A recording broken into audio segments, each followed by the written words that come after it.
Hello, I am Avery or Hazel or Kylie. You can just pick one. Hello, I am Lily. And you know what keeps running through my head? Where's my sandwich? No, you're not stealing my sandwich, not again. I am absolutely stealing your sandwich. I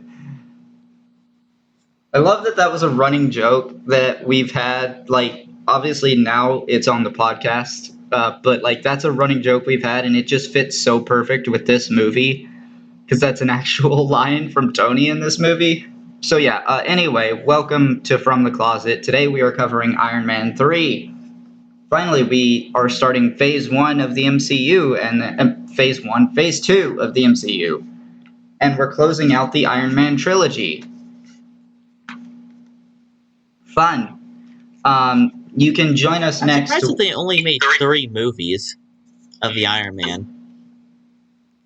Come on, headphone cord. Like, literally, it hasn't even moved and it's doing stupid shit. Alright, are you there, Lily? Yeah, that's what happens. Okay, yeah. Okay, so y'all can join us next week for Willy Wonka and the Chocolate Factory and Shrek. Meanwhile, in just a couple of days, we are going to be closing out another trilogy in terms of, like, our recording, because we're going to be recording How to Train Your Dragon: The Hidden World. I am so excited for that one. Yeah. And we are getting ever so closer to Captain America the Winter Soldier, where once we cover that, we can start covering Marvel television. So why is that the capping point? Because where we have to start is Agents of S.H.I.E.L.D. Season 1, and that season, the last couple of episodes spoil things that happen in that movie. So, yeah. Oh, great. We're starting with Agents of S.H.I.E.L.D. And we're going to be mixing Agent Carter and Inhumans in with Agents of S.H.I.E.L.D. Of course we are. Okay. Yeah, and there may be a problem because we need to cover the Defender saga, which has like a bunch of different shows, and I think we kind of need to do it before a certain point, but that certain point may not be until Phase 5. Why is that? Because Daredevil is coming back.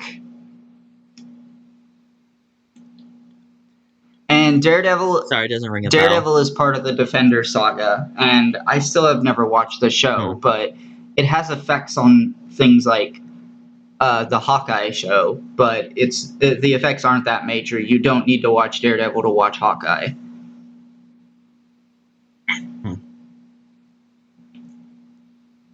Damn it, headphones. Stop it. But yeah, okay, so this episode of From the Closet will contain spoilers for Iron Man 3. And yeah, I think that's all the formalities out of the way, so I guess spoilers in 3, 2, 1. The Mandarin is a fucking actor. Nice.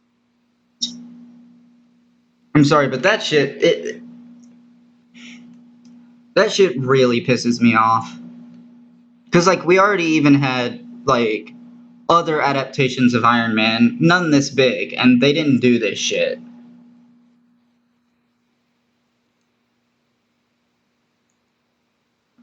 I mean, I don't really even know much about that villain anyway. The Mandarin. I mean, okay, like the Honest trailer said, orange. Like the Honest trailer said, you know, they literally just drop their pants and wipe their ass with the comics. Usually, I will praise the MCU for getting most characters comically accurate. They didn't with the Mandarin here.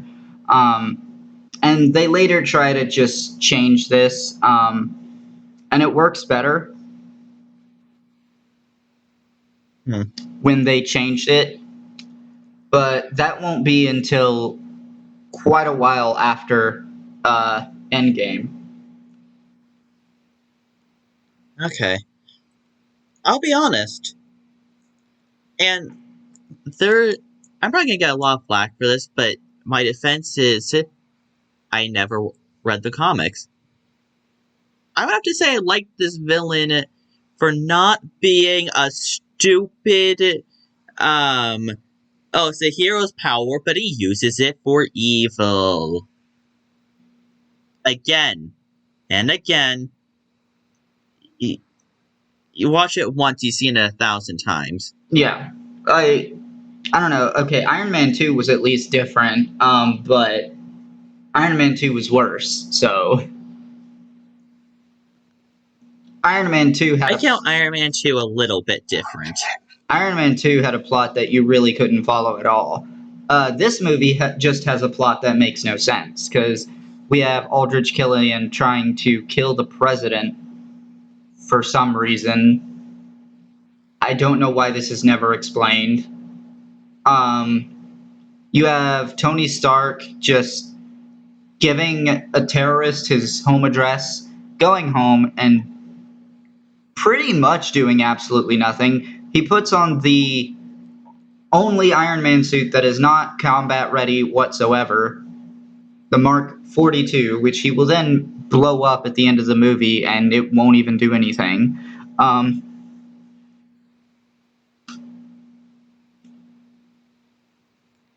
and yeah, he pretty much puts Pepper in harm's way by doing this. I mean, it says that he's on total lockdown, though I can't exactly see that when looking at any shots of his house. I can't exactly see where the total lockdown comes in. Yeah, he doesn't even know that a missile is coming at his house until it shows up on the news. I'm sorry, you're not on total lockdown. Either Jarvis is terrible at his job, or your total lockdown needs to be a bit more total. Yeah, I mean, he literally lets a girl just walk straight through his front door. Actually, that's on par with Tony. Yeah. Like, you know, okay, so there are common complaints that people throw at this movie. It's like, oh, why does Tony have PTSD in this movie when, like, he's been in plenty of danger before and he never had PTSD with those? And I think there's a difference. I think, okay, I'm pretty much going to parody? No, I'm pretty much going to parrot what Cinema Therapy said in their video on Tony Stark with PTSD. Um, there's a difference to all the other times he was in danger in the past because he always thought he could get out of it, and he always proved himself right.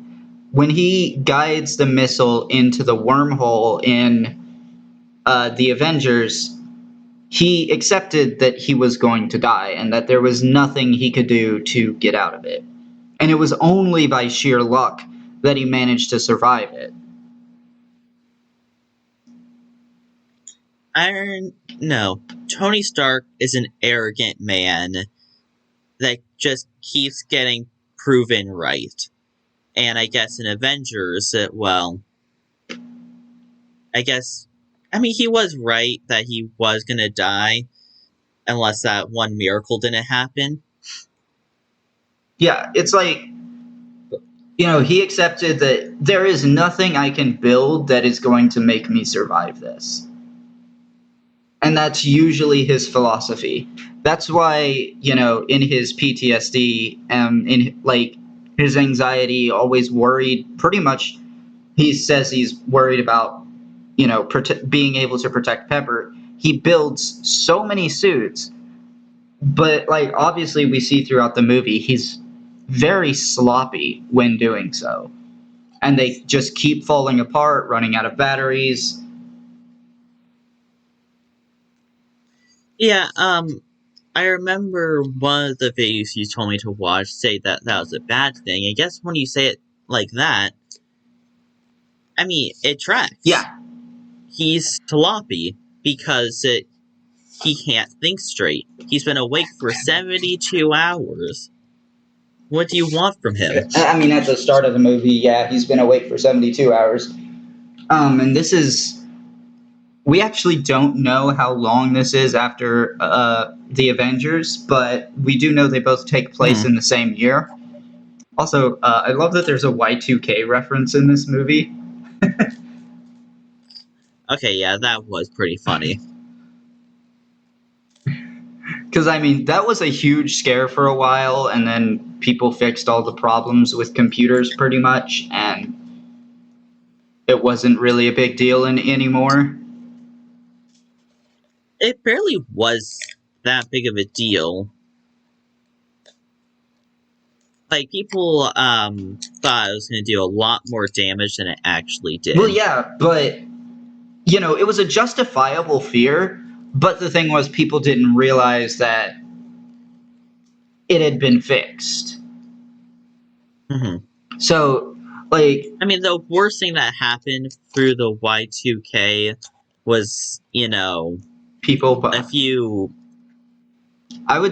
library books have been, massive charges on their account, but that's about it. Well, there was another thing, too. So you remember at the start of 2020 how people were buying up all the toilet paper and all the milk and shit? Oh, I remember that too. Yeah. So this happened with Y2K as well. People were buying up tons of shit. And obviously I wasn't old enough to remember because I was only, like 2 or 3? I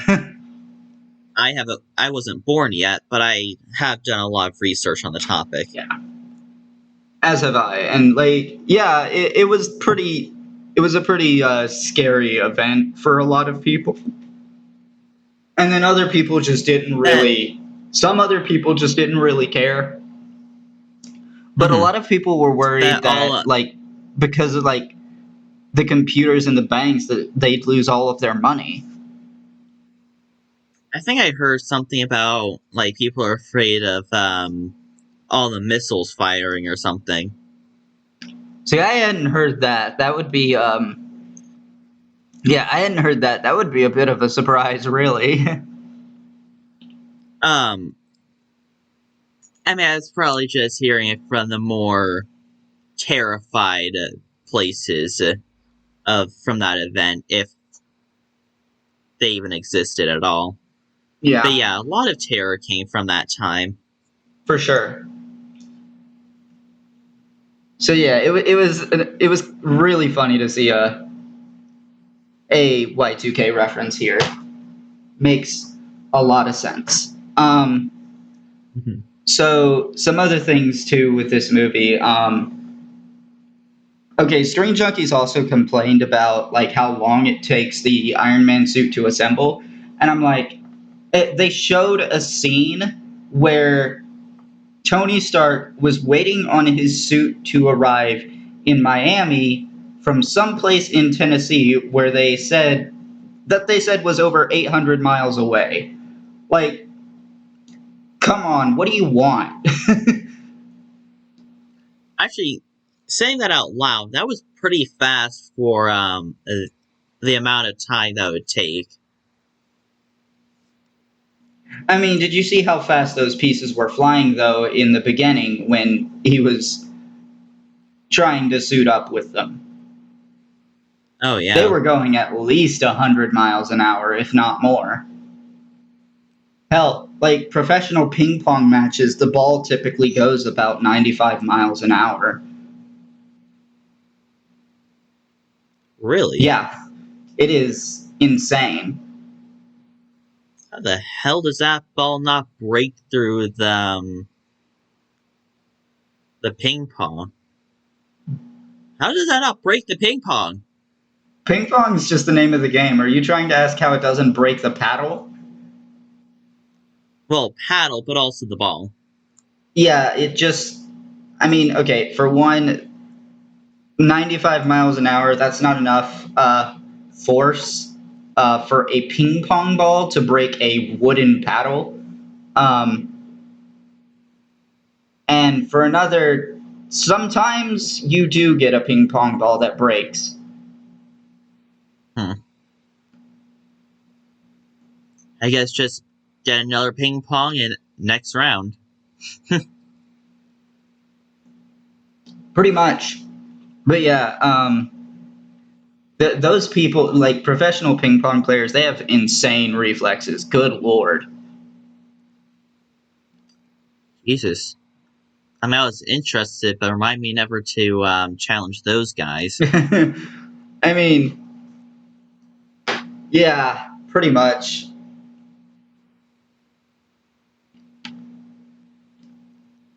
So yeah, regarding this movie, I think it's not just the comic inaccuracies that make people angry. It's like the fact that the plot just doesn't really make sense, as I explained. It makes no sense for really. I keep harping on this. It makes no sense for Aldrich Killian to go after the president, and it is never explained. I mean, I mean, the explanation was he bad guy, and bad guys kill the president. And the other thing too, like the two main villains, Maya and Aldrich Killian, like their whole reason for becoming villains is Tony ignored Aldrich Killian, Stupid. like told him like he would meet him on the roof, and then he didn't show up. That was it. And then for Maya, oh, Tony had a one night stand with her, and then that was it. Like they really just took that shit so personally. It's insane. Yeah, that's a little bit weird. And like, come on, like for one, Aldrich Killian, how did you not see that Tony Stark was drunk when you met him in Switzerland in 1999?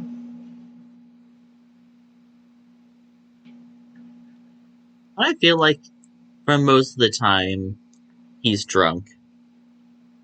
I would say that's not really At least true. in 1999. Yeah, like I feel like that would definitely be true in 1999 because like Cinema Wins pointed out that for the MCU, it sort of feels like we got post-alcoholic Tony Stark. Hmm. Like obviously he still drinks, but he's not an alcoholic anymore. Um, Now he's just dealing with his overwhelming anxiety and narcissism. yeah, and the PTSD is literally just going to be gone by the next movie. Hmm. Although, I mean, the next movie is a few years, so I guess although you'd say he. there is some like anxiety, it's Hmm. just not PTSD anymore. And I guess we can touch on the PTSD. It makes sense for the character, and this movie does portray PTSD very well. But the problem is how they show recovery, because that ain't how it works. You are not going to recover from PTSD the way Tony Stark recovers from PTSD. Does he even recover? It doesn't recover in this movie, I don't believe. I mean, you could argue he does, because there's not really any PTSD in the final battle. I guess that makes sense. I mean, I would just say that he was just focused on something. Maybe it just didn't truly go away until the next movie, where it has a few years gap. Yeah, I mean, I'd like to think he went to therapy, but then again, we see him confiding in Bruce Banner at the end of the movie, and like that guy's not a therapist. He says it. I wonder if Bruce Banner gave him contacts to a better therapist. I mean, as far as we know, no, but it's it may be a possibility. Regardless, the movies I don't mean, really show him like it. They don't really show an a good accurate, recovery. yeah, an accurate recovery of PTSD, and I think that's a problem. Hmm. Um, in later movies, it's going to be more about guilt than PTSD. Guilt and I anxiety. guess that. Guilt and like typical, like forward looking anxiety instead of like with PTSD, it's like anxiety that pulls you back into the past. That makes sense, yeah. So like that's where his arc is headed, and then there's not really any other main MCU characters in this movie. I guess we can talk about War Machine because yeah, I agree with Tony Stark and with James Rhodes. Like what changing the name to Iron Patriot was a dumb move, and they do Mm. change it back by the time we see him again. Oh, no more Iron Patriot. Yeah, and the fucking God, I actually love that name. and the just the stupidest thing. yeah, it's good because it's bad. But yeah, they also like remove the paint on his suit the next time we see him as well. So like that's a good call too. Also, isn't this kind of what happened to Captain America? In what way? You know, he wanted to serve to the war, he got super soldier serum, and now he's, you know, being painted in the red, white, blue fashion. I don't really see them as similar because like Iron Patriot still was like going around and like actually Hmm. doing shit, whereas like Steve Rogers, he was just kind of forced to go around and try to sell war bonds. And I just feel like it's a consistency of any time that America has this thing, they want to put their branding on it and go send it somewhere. Yeah. Also, I do want to say something. So in our last movie, you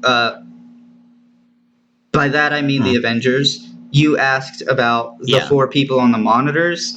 Um, Oh yeah. shit, I can't remember the name of the organization now, but it was an organization that monitors Shield. And I think they work for the United Nations. Fuck, I'm gonna have to go back and watch it, but there is a video by the Birdman talking about like CinemaSins coverage of the Avengers. Because like CinemaSins was also confused about who these people were, and the Birdman who like actually reads the comics, he like just openly stated who they were and was like, next question. Because Okay. questions are not sins, or they shouldn't be. But I mean, that's cinema sense for you. Like like their coverage of the Avengers is also one of the most infamous moments of their channel because it's in that video they say there is no gravity in space. No. Well, wait. Maybe. Earth is in like it's like okay, if there's no gravity in space, where do you think there is gravity? On Earth? Earth is in space. And also, if there was no gravity in space, how the fuck is the Earth orbiting the sun? How the fuck is the moon orbiting the Earth? Hmm. Black holes? I mean, that's pretty much nothing but gravity. I mean, it's true. Completely true. So yeah, it was a completely weird thing for CinemaSins today and like it to say, and they've even joked about it later. Like it's one of the few times they've actually acknowledged criticism. But typically they acknowledge criticism by ignoring it.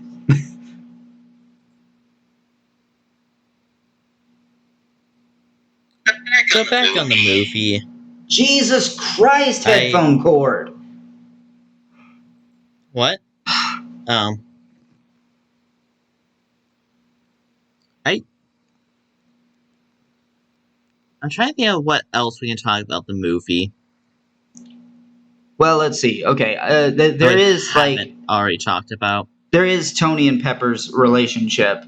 Um, it's still not the best relationship out there, but I did really appreciate that moment when like Tony and Pepper are arguing, and then um, we see Tony actually just say, "You know what? You're right," and then he like starts opening up to her about like the anxiety he's been having, Hmm. and like that Yeah. was a really nice moment. It was like, oh, this relationship is actually kind of somewhat healthy, but it's still not the healthiest, and it's gonna get worse before it gets better. Yeah, that makes sense in a lot of senses. Come on, headphone cord, please fucking work. The amount of your audio that gets doubled in this episode is fucking insane. Yeah, I'll be honest. It's also been a little bit hard to understand you because sometimes your audio is very inconsistent on my end, but it's been fine up to this far. I So mean, that's more on Discord than it is on my headphones. So yeah. yeah, But yeah, eventually the Tony and Pepper relationship gets to the point where it's like probably one of the most healthy relationships in the MCU. Um, Granted, there's not much to compare it to because we've got Thor and Jane, and just oh god, yeah. If you guys have seen Thor: Love and Thunder, you know.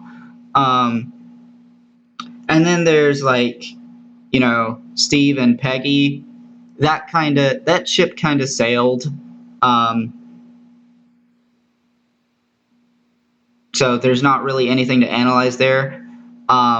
There's one couple that we see in Age of Ultron, and then never again. Um, yay! uh, so yeah, I mean, I think that one was pretty healthy, but it was just a bit strange. So I'm glad it just never went anywhere.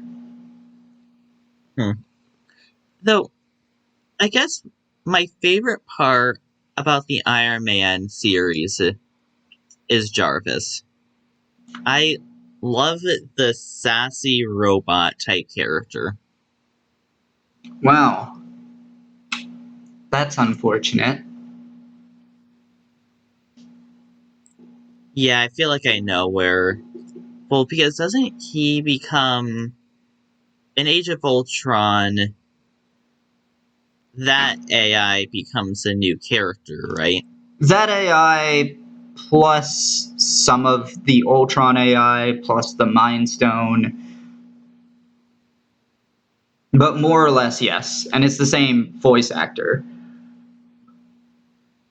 But he's not like the Jarvis that we see in the Iron Man series. Nope, he no longer gets to the end of the sentence and says the wrong cranberry.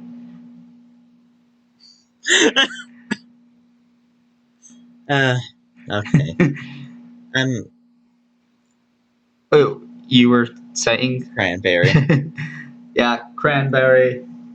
I also love. Okay, just speaking of that scene, I love that thing where like he asks where Tony asks Jarvis where the broadcast signal is coming from, and then like uh Jarvis says it's coming from Miami, Florida, and Tony just doesn't believe it for a second, and he tells the kid to just like he gives the kid some like step instructions on like how to fix Jarvis's speech unit, and then the kid's like, no, actually it is showing that it's from Miami, Florida.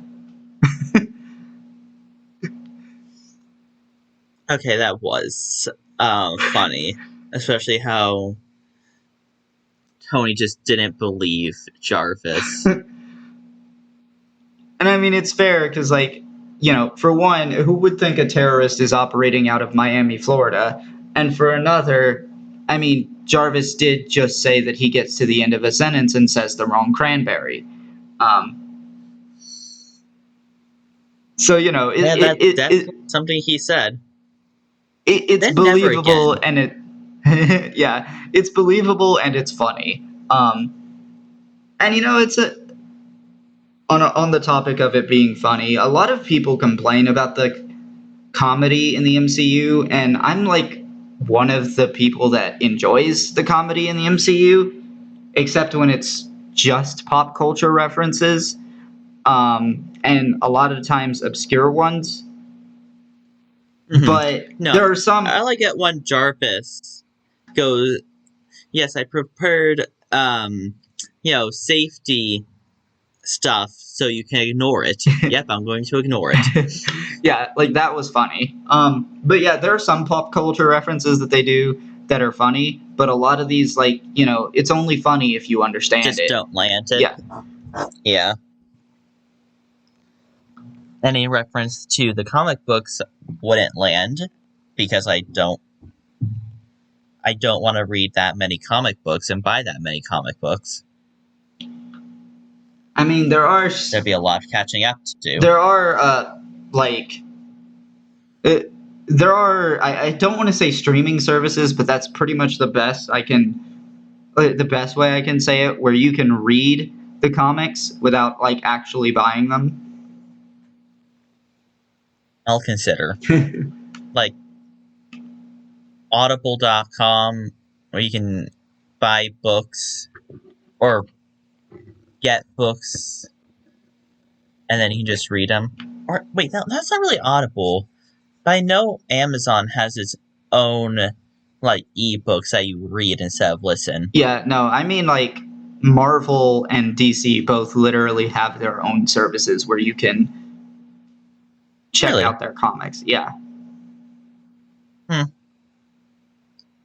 Well, if I'm bored, I might check that out. But yeah, so anyway, I think, it might be time to start drawing this one to a close. So join us next week for Willy Wonka and the Chocolate Factory and Shrek.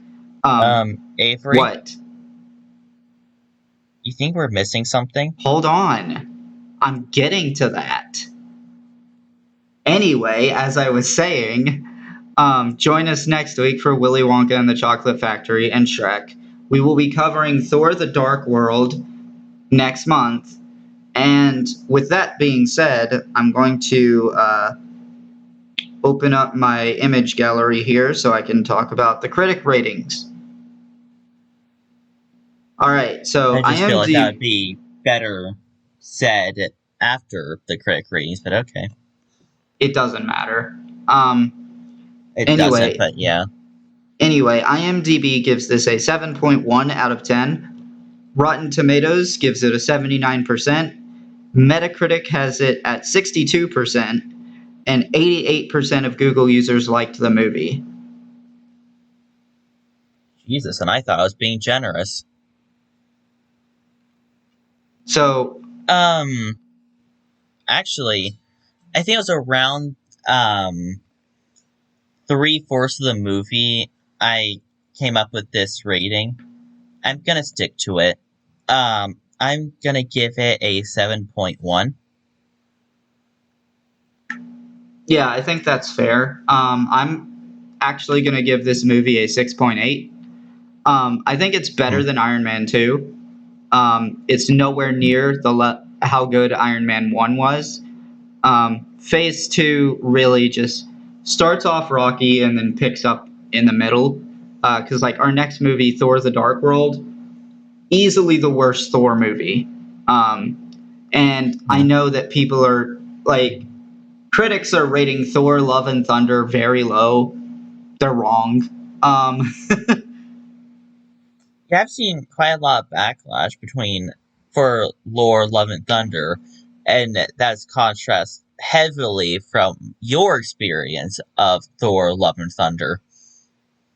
yeah, like Thor: Love and Thunder. Say what you will about it, like it's still better than either one of the first two Thor movies. It just is.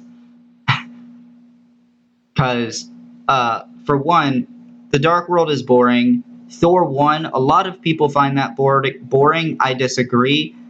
But it also has its other problems too, like the fucking Dutch angles. Um, but yeah, I think until next time, I've been Avery. That's been Lily. And wait, no, that's the universe. My bad.